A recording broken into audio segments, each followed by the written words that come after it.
Hi అండి, నమస్తే. Welcome to Srilatha blogs అండి. ఈరోజు మనం గోంగూరతోటి ఎలా తాలింపు పెట్టుకోవాలో చూద్దామండి. చాలా బాగుంటుందండి. ఈ విధంగా ట్రై చేయండి. ఎందుకంటే నేను ఎప్పుడూ ఇట్లానే చేస్తాను అండి. చాలా బాగుంటుందండి. ఎప్పుడైనా కూరలు లేనప్పుడైనా అప్పటికప్పటికి హడావుడి లేకుండా ఈ విధంగా చేసుకొని స్టోర్ చేసి బాక్స్లో పెట్టుకుంటే అండి ఒక 4-5 రోజుల నిలువ ఉంటుందండి. పాడు కాదండి. ఈ విధంగా చేసుకోండి, చాలా బాగుంటుందండి. అందులో ఎర్ర గోంగూర, తెల్ల గోంగూర 2 కలిపి చేసిందండి. ఎలా వచ్చిందన్నది కూడా మీరు నాకు చెప్పండి, కామెంట్ బాక్స్లో కామెంట్ పెట్టండి. చాలా బాగుంటుంది, పుల్లగా చాలా బాగుంటుందండి. ఈ విధంగా చేయండి. ఇది ఎలా చేసుకోవాలన్నది కూడా నేను చూపిస్తాను ఒకసారి మీకు. నేను ఒక కట్ట తీసుకున్నాండి. అందులోనే ఎర్ర గోంగూర, తెల్ల గోంగూర 2 ఉన్నాయండి. 10 రూపాయలకి ఇచ్చారండి. అది మొత్తం ఒకసారి శుభ్రంగా కడిగి ఇట్లా పెట్టుకున్నాండి, ఆరబెట్టుకున్నాండి. తడి ఏం లేకుండా ఆరబెట్టుకోవాలండి. ఇప్పుడు మనం ఎలా వండుకోవాలో చూపిస్తా అండి. ఒక మందపాటి గిన్నె తీసుకోవాలండి, కొంచెం వెడల్పు ఉన్నది తీసుకోవాలి. అలా ఆయిల్ పోసుకుందామండి. కొంచెం ఈ గోంగూరకి ఆయిల్ మరింత పట్టిద్దండి. ఆయిల్ మరింత తీసుకుని ఆయిల్ కొంచెం వేడైనాక అండి ఇలా 1 స్పూన్ ఆవాలు, 1 స్పూన్ జీలకర్ర, ఒక 5-6 దాకా ఎండుమిర్చి వేసుకున్నాండి.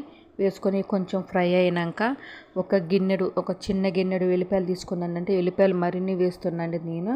ఒకవేళ మనకి నచ్చలేదు అనుకుంటే కొన్ని వేసుకోవచ్చండి. ఒకవేళ ఇష్టం ఉంటే మరిన్ని వేసుకోవచ్చండి వెల్లిపాయలు.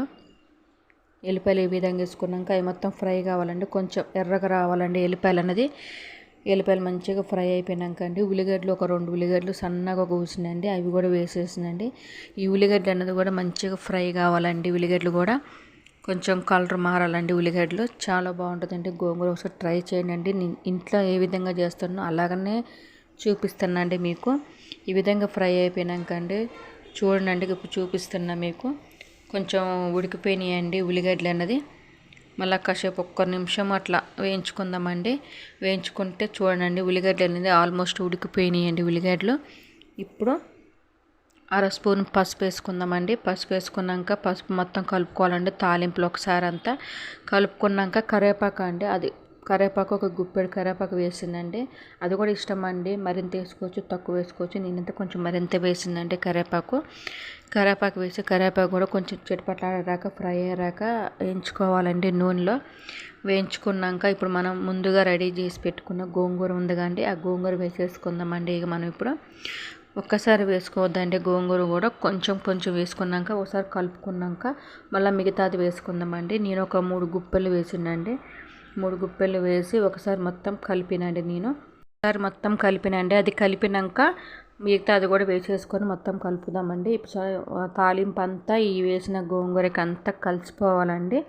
చూడండి ఈ విధంగా మొత్తం కలుపుకోవాలి. ఎందుకంటే మొత్తం ఒక్కసారి వేస్తే కలిపేటప్పుడు కింద పోయే అంచుల మట్టి పడుతుందండి. అట్లా కాకుండా ఇట్లా కొంచెం వేసుకొని ఒకసారి కలుపుకున్నాక ఈ తాలింపు అంతా ఫస్ట్ దానికి పట్టినాక అప్పుడు మిగిలిన గోంగూర అంతా వేసేసి పెడితే అప్పుడు మంచిగా ఈ ఎల్లిపాయల ఫ్లేవర్ అనేది తాలింపు అనేది మంచిగా పట్టిద్దండి. ఇప్పుడు మిగిలిన గోంగూర అంతా వేసేసి కొంచెం మంచిగా 1 నిమిషం మూత పెట్టేసినండి. మూత పెట్టేస్తే మంచిగా మగ్గిపోయిద్దండి. చూపిస్తుంది చూడండి. ఇక ఈ విధంగా మగ్గిపోయిద్దండి గోంగూర అనేది. ఇప్పుడు మొత్తం ఒకసారి అంతా కలుపుదామండి. ఒకసారి మొత్తం కలుపుకుందాం. ఇట్లా ఈ విధంగా కలుపుకుంటే ఆ ఎల్లిపాయలు, ఆ కరివేపాకు ఫ్లేవర్ అనేది గోంగూరకి బాగా పట్టిద్దండి. ఈ విధంగా మొత్తం కలుపుకోవాలండి. చూడండి ఇట్లా ఒకసారి ట్రై చేయండి. ఎలా వచ్చింది అన్నది కూడా ట్రై చేసి ఎలా వచ్చిందన్నది కూడా నాకు కామెంట్ బాక్స్లో కామెంట్ పెట్టండి. ప్లీజ్ అండి, ఎవరైనా నా వీడియో కనుక చూస్తే సబ్స్క్రైబ్ చేసుకోండి, లైక్ చేయండి, షేర్ చేయండి. బెల్ ఐకాన్ ఇప్పుడు ఆన్లో పెట్టుకుంటే అండి నేను పెట్టిన వీడియోస్ ఎప్పుడు ఫస్ట్ మీకు నోటిఫికేషన్ వస్తాయండి. ఈ విధంగా సపోర్ట్ చేయండి కొంచెం నాకు. ఈ విధంగా చేసుకున్నాక 1 నిమిషం మూత పెట్టుకుందామంటే మనం ఒకసారి మొత్తం కలుపుకున్నాక ఈ విధంగా మొత్తం కలుపుకుందామండి. ఉప్పు ఫస్ట్ వేసిందండి. 2 స్పూన్లు ఉప్పు వేసుకుందామండి. అది మన టేస్ట్ని బట్టి వేసుకోవచ్చండి ఉప్పుని. ఇప్పుడు ఒక 3 స్పూన్ల కారం వేసుకుందామండి.